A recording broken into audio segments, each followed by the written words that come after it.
At least 115 people were killed and more than 750 wounded in an Israeli attack on food aid seekers, which occurred at the Nabulsi roundabout in Gaza City on Thursday. Eyewitnesses said Israeli soldiers opened fire as crowds gathered for flour distribution, while Israeli officials claimed that the use of force was prompted by feeling threatened when aid trucks were stormed. The Palestinian Ministry of Foreign Affairs, in a social media post on platform X, accused Israeli Prime Minister Benjamin Netanyahu of showing disregard for the Nabulsi roundabout massacre. Netanyahu was labeled the political face of Itamar Ben-Gvir, Israel's far-right national security minister. The ministry called for imposing deterrent sanctions on the Israeli government to ensure the protection of civilians and secure their humanitarian needs. French authorities have joined the global outcry, demanding an independent inquiry into the killing of over 100 Palestinians seeking food aid in northern Gaza. Foreign Minister Stéphane Sejan asserted that France would not apply double standards and emphasized the need for an impartial investigation.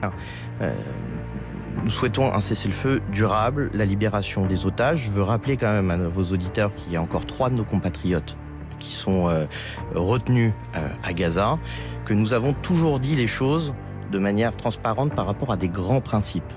Le principe justement de qualifier de terroristes les attentats du 7, de donner aussi le droit à Israël de se défendre face au terrorisme, mais en même temps, nous ne pouvons pas justifier l'injustifiable, et notamment la situation catastrophique qui est la situation humanitaire aujourd'hui. Vous le souhaitez, mais President Joe Biden refrained from condemning the shootings, mentioning that the US is examining 2 competing versions of the incident. He acknowledged that the situation would complicate efforts to broker a truce between Israel and Hamas. Do you know what happened in Gaza City? More than 100 civilians were killed.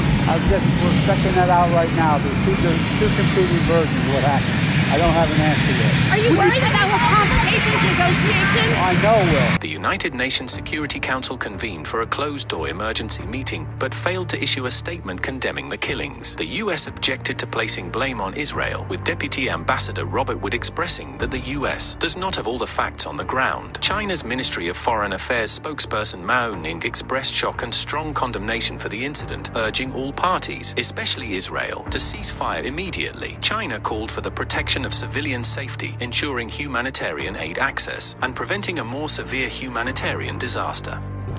China is shocked by and strongly condemns the incident. We mourn for the victims and extend sympathies to the injured.